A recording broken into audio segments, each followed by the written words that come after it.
Nataka niseme kwa Kiswahili. Hawa watu wa Kirinyaga wananituma na wanasema wasikizwe na wasikizwe vizuri, kwamba hiyo kesi ya governor wa Kirinyaga about misappropriation of funds of Kirinyaga County isifanywe na watu ambao ni watu 11 select committee ambao watapewa milioni 1 ama 2, alafu kutoka hapo pesa ya Kirinyaga ipotee na ukweli na haki ya Kirinyaga ipotee. Tunataka ifanywe na 67 senators in the Senate. And this is not, we are not asking, but we are actually demanding as the people of Kirinyaga. Nekutekuori tororia, nekuga toruga, tanduma Kirinyaga, alia mene Kirinyaga. I hope that is very clear.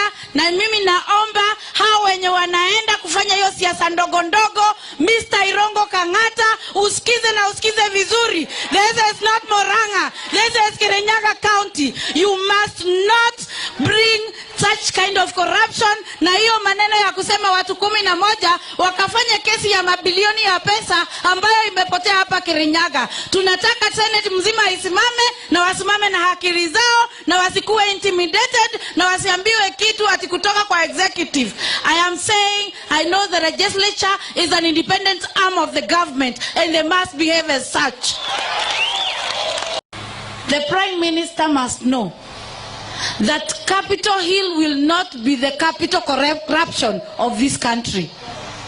That everybody who steals, kila mtu ambaye anaenda kuiba mali ya raia, misappropriation of public funds, wanaenda kusafishwa Capitol Hill. Hiyo capital corruption itakuja siku moja, tutaifunga, na Mungu hajakufa, bado tunaomba siku yetu itafika. And if he is just and he has fought for the democracy of this country, Raila Odinga do not agree to be used. Usikubali kutumika kuharibu mali ya raia ambao wanalipa kodi Kenya hii.